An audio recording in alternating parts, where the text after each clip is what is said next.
I'm going straight. I'm straight as an arrow. I've paid the price and done time. I'm going straight, I am, along the straight and narrow. And I don't mean straight back to crime.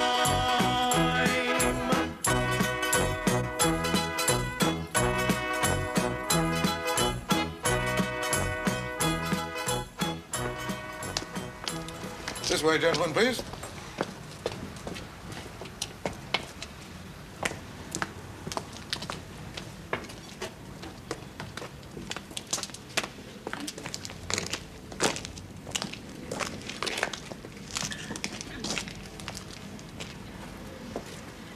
Now, Mrs. Gilchrist, I want you just to walk along the line, and if you recognize the man in question, point him out.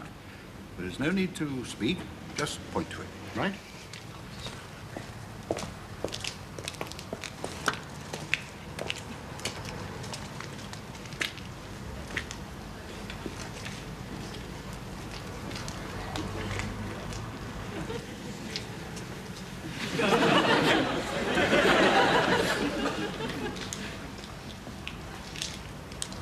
You look relieved.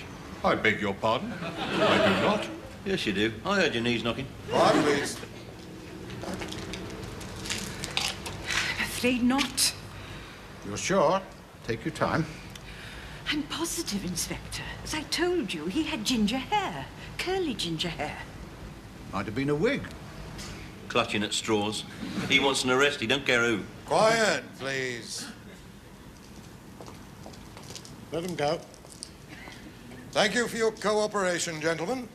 Little choice, some of us. Don't moan, Fletch. You got a free cup of tea out of it, didn't you? I'm not looking for a handout, am I? Look, why do you harass us old lags, eh? It's not harassment, Fletch. Just that you've got a villainous face. Gives our line-up the right sort of tone. You don't recognise me, do you? Dave Pybus.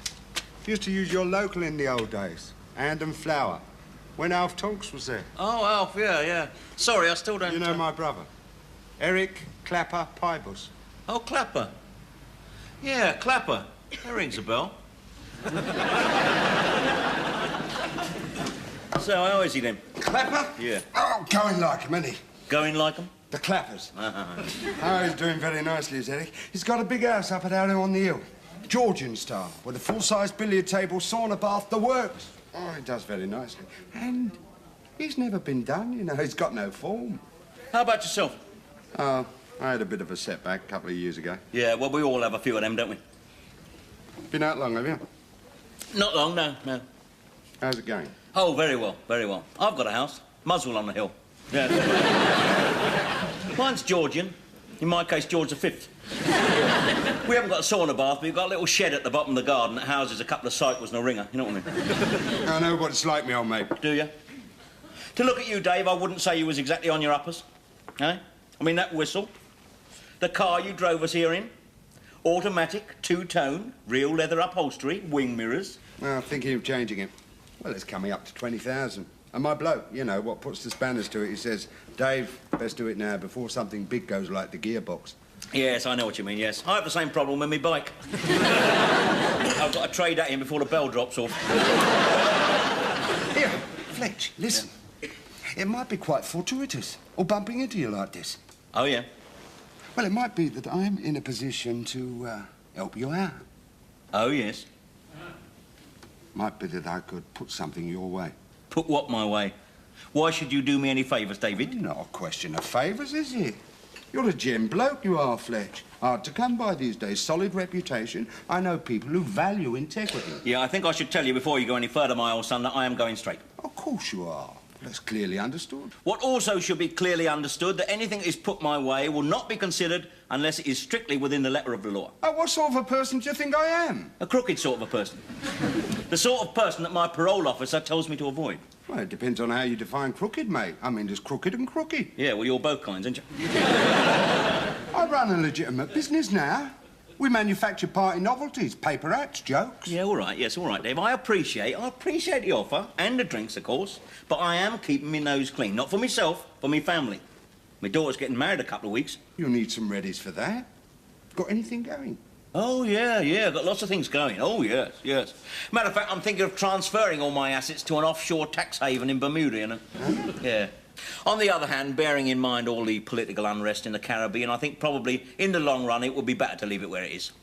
In the piggy bank on the mantelpiece. I mean, Fletcher, you nearly had me going there. Here, look, tell you what, think about it. Change your mind. There's where you can contact me. Oh, yeah. Yeah. Here's where you can contact me. Muswell Hill Probation Office. That's right, yeah. Any Tuesday and Friday, call in, 10 o'clock sharp, because I'm an F, see? You'll see me standing in line with all the other poor Fs. Hello, love. You had a sleep? It should have woke me. Oh, I couldn't bring myself to.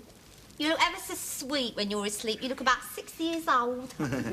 I feel a bit older than that when I wake up, though. Don't. You'll mess up me pattern. I'm halfway through the bodice. Ooh, it's a nice word, that, bodice. And with his teeth, he loosened the strap of her pink bodice. Oh, my God. Feeding time again, is it? Hello, Fletch. Hello, Dad. I think my presence in this house adds a bit of spice to your courtship, doesn't it, eh? A hint of the illicit, do you know what I mean? Because you never know when I'm going to walk in, do you? I think when you're married and it's all above board, your sex life will fizzle out. Nah, nothing will change. Because we'll still be living here. What? Until we find a decent place. Oh, I see. Oh, you'll be just as irritable when you come through the door. Listen, it is usual for people to put aside a little bit of cash before they rush headlong into marriage, so they're not a burden on their in-laws. Oh, come on, Dad. You'd hate it if I left. Well, who'd look after you then? Not Raymond, that's for sure. Yeah, nothing will change. I'll still be on the road most of the time, and for half the week you'll be able to treat this house as if it was your own. Oh, that'll make a change, won't it? You are nice to me, aren't you, Len? Very nice indeed. Oh, don't sit down there, Dad. There's pins all over the place. Wedding dress, is it? Going away outfit. Oh, going away outfit. Would you make him one? I'd like him to go away as soon as possible. Where are you going, anyhow? Oh, I can never pronounce it. What's it called, Len? Lanzarote. That's it. Lanzarote. Lanzarote? Where the hell's that? Well, we're not quite sure because we can't find it on the map. But it's out of the ordinary, you know. It's not too touristy. It's volcanic. Oh, that'd be nice, wouldn't it? That'd get you out of bed in the morning, wouldn't it? Don't be daft, Dad. It's dormant. All volcanoes is dormant, and they go, eh? Until that terrible night when they suddenly erupt, cover everyone in molten rock and flying sherbet. You could be right, Lenny. You never know with these things. Nah, don't listen to him. If there was any danger, it wouldn't be a fast-growing holiday centre as described in the brochure.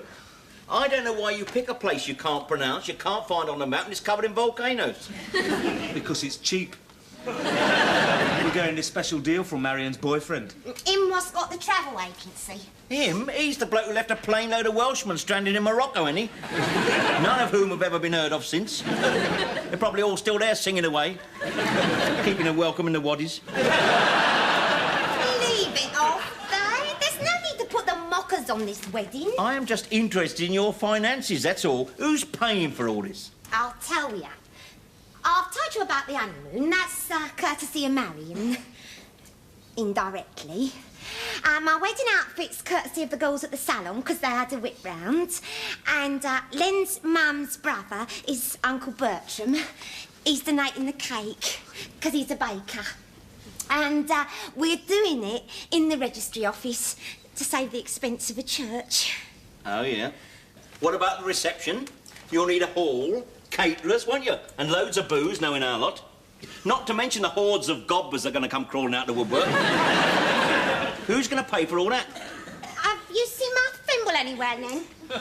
I said, who's going to pay for all that? Have I dropped it somewhere? Is it on the floor, love? Look, never mind Hunter Thimble. Let us discuss this, shall we? Now, listen, you know my... Would you mind pointing the other end at me when I'm talking to you, please? You know my situation, but you are my daughter, which makes me the father of the bride. And as such, I intend to do my best. Much as Spencer Tracy did in the film with the same name. Now then, you know I can't run to the Dorchester, but I've had a word with old Ernie Lax, him who keeps the lamb and flag. He says we can have their back room. We can take the boards off the windows and air it out a bit. Get some folding chairs in there, maybe put a big double sheet over the old billiard table, like a tablecloth, see? That's very sweet of you, but... Well, we can't have it here, girl. Come on, there's no room here, is there? I know. Dave Greener's garage. That's the place. That's good. That'll be very good. It's all been taken care of, Dad. Yeah, you can dance there, can't you? If you change your mind, honey, I'm too... I said it's all been taken care of. I'll see if your thimble's in the kitchen, Ingrid. You stay here, you. Taken care of, how? Well, you know the old manor house up near Stanmore? Yeah? Well, it's going to be there in the Gilbert and Sullivan room. I can't afford that. It's booked and paid for. Who'd buy it? Well, Mum was over Tuesday, see? You know, discussing this and that, and... Oh, she was sorry to miss you, but I think you was down the probation office. Yes. Anyway, she suddenly told me that this was a present from her and, Reg. What? You're not taking anything from Reg Jessup. He is not family. He is merely the bloke who shacked up with your mother. Well, that makes him a sort of... You shut up. It don't make him nothing. Apart from exhausted. I've known Reg for years, Dad. He's almost like an uncle.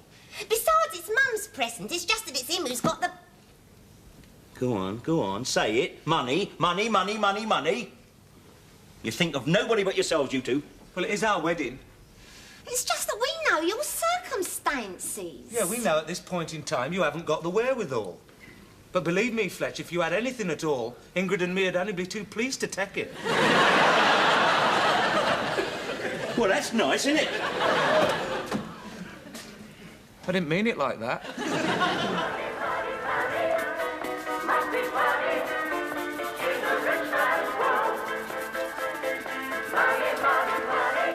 Shut up. Money. Fletch? Oh, hello, Dave. Thanks for coming over. I'm sorry I'm late. I only got your message an hour ago. The wife rang me. I was at the White City. Oh, yeah? Who was it I spoke to on the phone then? That would have been the wife. Oh, really? She's got a deep voice, hasn't she? Sound like a fella to me. A fella? Yeah. Round my house? Yeah. Answering my telephone? Yeah. Oh, probably her brother. Yeah. West Country accent. More your West Indian. But... round my house? Yeah.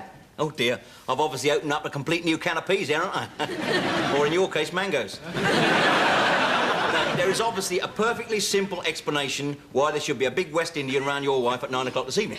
But what? Well, I don't know. I don't know your wife, do I? I didn't know you had a wife until I rang up and spoke to her lover. Spoke to the bloke who was doing what he was doing around there. I'll sort that out later. Yeah, I think you better, Dave. Sooner the better and all. Well, obviously, that's not why I asked you round here. No, of course it isn't. I suppose you can guess why I did ask you round, can you? Well, I put two and two together. Yeah. Much as that West Indian was doing with your wife, I think. Oi! Just a joke. So, what are the details of this assignment, then? It's all right to talk here, is it? Yeah, safe as houses here. Now, this is what you do, is it? Night porter? Pro tem, yes. I can see why you had second thoughts. You can't be making much of this. I haven't said I'm having second thoughts, Dave. I want to hear more details first. What is my function in this caper? Just peripheral. Is that the word? Well, it is a word, certainly, yes. Yeah, What does it mean? What I mean is on the fringe. Look out, like. Listen, I'm having no truck with violence. Is that understood? I never have, and I never will. So if you're going in armed or about to break heads, count me out, right? You make a lot of demands, you do, for a night porter. I've told you I'm not that desperate. I just need a few readies for the, you know. Oh, put your mind at rest, my son. There'll be none of that. These lads, I tell you, they're a 24-carat bunch. It's a big bunch of carrots, isn't it? They're not desperate either. This has been planned, meticulous. It's the ace job. Every job I've ever done is the ace job. Well, this is. And for doing next to naff all, there's 500 quid in it for you. 500 quid?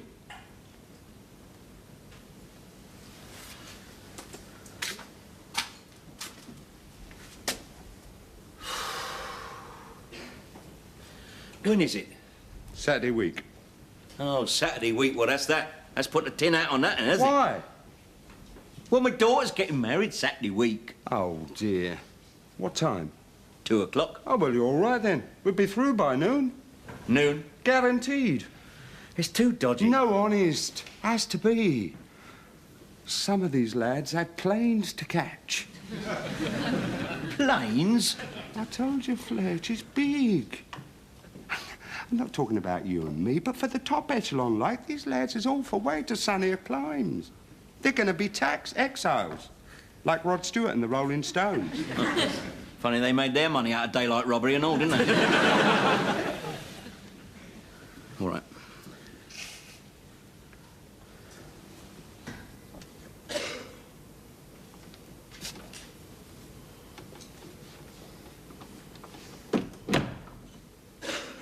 Fletch?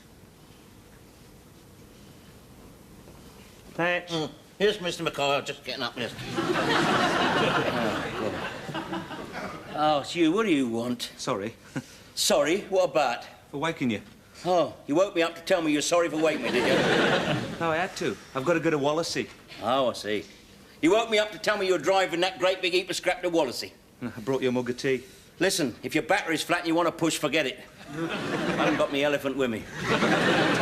No, I had to talk to you, Fletch, and what with all this overtime I'm putting in, I won't get a chance to talk to you before the wedding. Talk? What about? The wedding. Oh, calling it off, are you? Got cold feet, have you? Oh, you'd like that, wouldn't you? You don't think I can make Ingrid happy, do you? Well, I can. I can make her happy. Happy? What is happy? Happiness is a warm truck driver, is that it? You don't think I'm good enough for Ingrid, do you? Never have done. Well, you're not. I suppose you saw her marrying some sort of bloke with a nice accent and a hacking jacket and a cravat.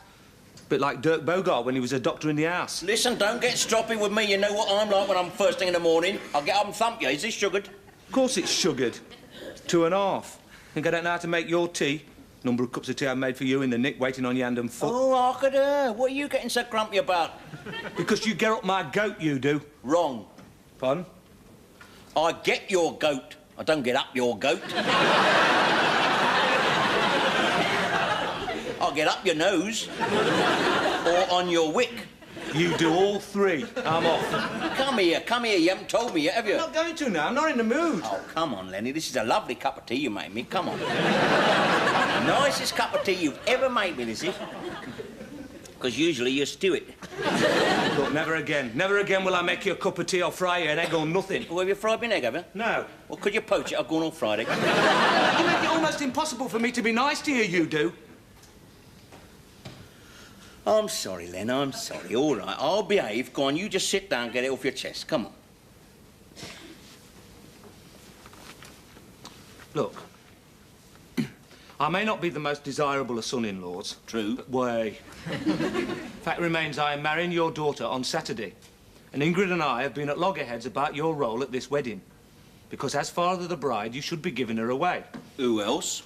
No, no one else, no one else. Just that we've got a bit of a problem. How can you be in two places at once? What do you know? Who you been talking to? Nobody, only Ingrid. Well, what do you mean by that, then? Well, only that, as well as giving her away, I would like you to be my best man. Your best man? Yeah, see, I've got no friends of my own age, Fletch. I mean, I used to have, but prison changed all that. You know, half of them didn't want to know, and the other half are still inside themselves. Well, anyway, I said to myself, I said, Lenny, I said, who's been closest to you over the last year or so? And the truth is, it's you, Fletch. I mean, you got me through stir, didn't you? I mean, you've been me mate, me celly, me mentor, father figure in some ways, father-in-law soon to be. And I've always admired you, Fletch. I always respected you in the nick, but nothing like I respect you now you're going straight. I mean, it's been tough for you, Fletch, tougher for you than for me because, well, I'm younger than you and I've got Ingrid's love to sustain me. But what you're doing now, well, anyway, what we thought was, with your say-so, was that if you accompanied Ingrid on your arm as father of the bride and then at the appropriate moment changed over to my side with the ring in your pocket. OK. You sure you haven't thought this up as some sort of economy measure?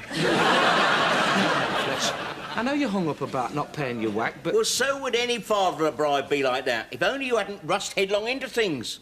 I mean, I could have dealt with it all. If only you'd waited. 5 years.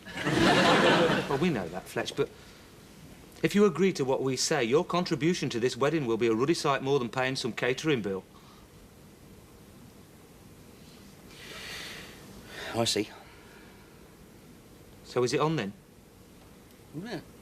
Don't see why not. Great. Well, I'll be off then. Lenny, Yeah? I'm not the saint you think I am, you know. Well, none of us are, is we? I'm glad you're marrying my daughter. Pardon? I said I'm glad you're marrying my daughter. I'm sorry, Fletcher, I didn't quite catch it. I'm glad you're bleeding marrying my daughter. Now, piddle off to Wallasey, will you?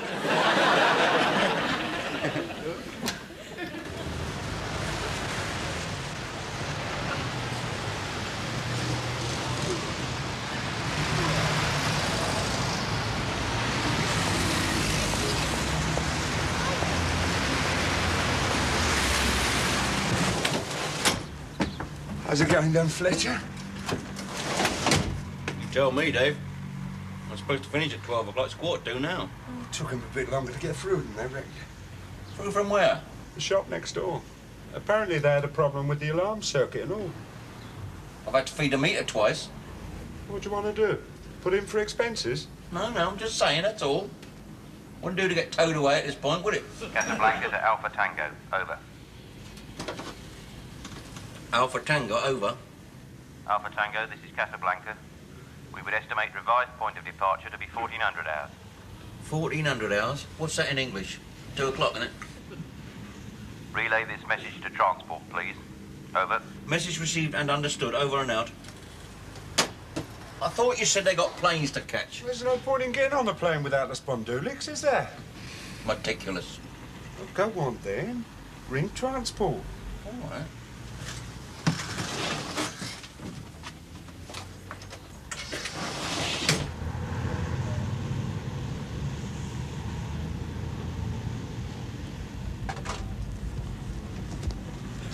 Morning, Fletch. Oh. Hello, Sarge. You're looking very spruce. Yeah, I'm going to my daughter's wedding this morning, see? Nice day for it. Yeah. Where's she getting married? Muswell Hill, registry office, like. Oh, what you doing in these parts, then? I've come about the present, you see. What present? The puppy. Funny sort of present? Yeah, well, she's always wanted one, you know what I mean? And I have to collect it at the last minute because you can't hide a puppy like you can hide a tea service. You know what I mean? Which one is it? It's through the back. They're gift wrapping him, like, you know. Yeah, come to think of it, what are you doing round these parts? Oh, I was bringing the wife shopping on Saturdays. Oh. Well, don't let me detain you.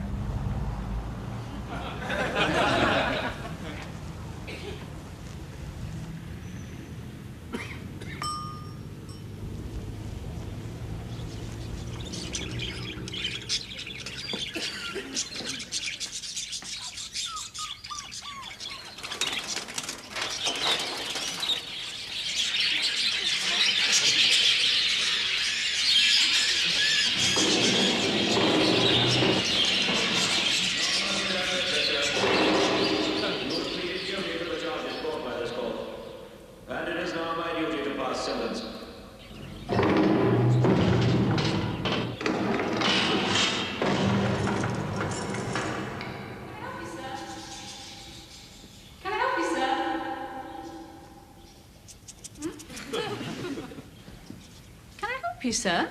No. Only I can do that. Count me out, Dave, right? You what? I'm off. You can't do that. I'm doing it. Look, I'm not letting anybody down. The job's nearly over.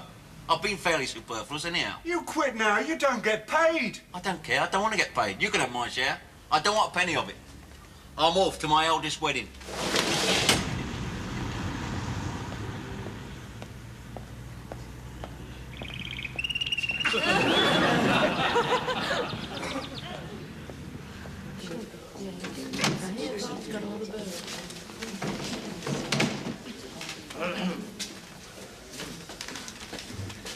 Hello?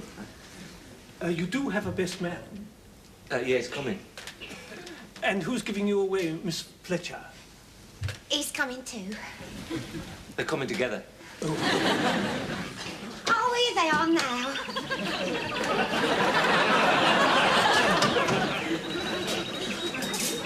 Sorry I'm late, Your Honour. Will bride and groom please stand? This place in which one now met has been duly sanctioned. Fletcher. To witness that I, Ingrid Rita Fletcher, Do take the Leonard Arthur Godber to take the Leonard Arthur Godber to be my lawful wedded husband. to be my lawful wedded husband. Leonard Arthur Godber and Ingrid Rita Fletcher, you have both made the declarations prescribed by law and have made a solemn and binding contract with each other in the presence of the witnesses here assembled. You are now man and wife together. Will you now please be seated while the register is signed? Casablanca calling on point. Casablanca calling on point.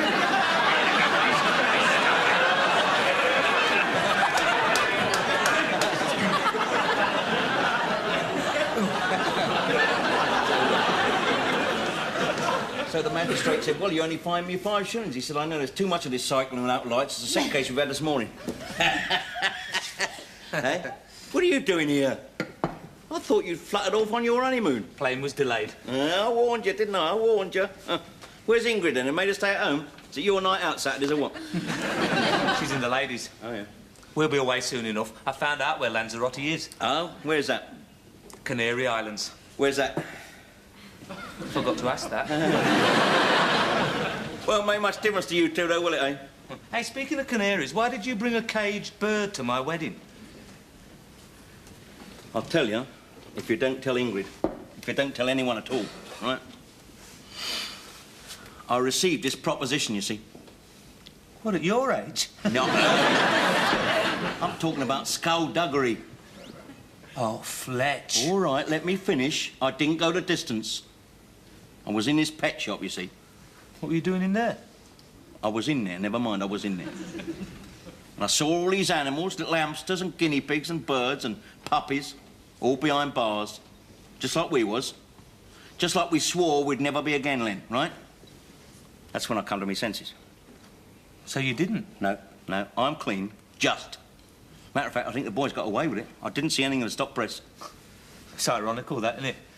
The perfect job is the one you opted out of. Yeah. Well, I don't give a rat's. I'm well out of that. I'm beginning to get a taste for freedom.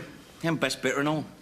Nah. Living without guilt. A lot to be said for that, you know. Of course, in my job, I'm living without a lot of other things and all, but there you are. We're winning, Fletch. We're winning. Nose is in front, son. Yep. Here's Mrs. Godber. My husband and I. Lovely, isn't it, eh? Hey, what are you going to do with that bird? Well, as soon as you left the house, I'm going to ask her back to my place. No. Oh, I see. Oh, the other bird. Oh, I've already done that. Yeah, that's the reason I bought it. I set it free in a garden. Aww. Oh, a symbolic act. Yeah. You saw me and you in that bird and you gave it that most precious of gifts. Freedom. Yeah. Well, don't get carried away, Sonny Jim. 2 minutes later, that big cat from next door ate it.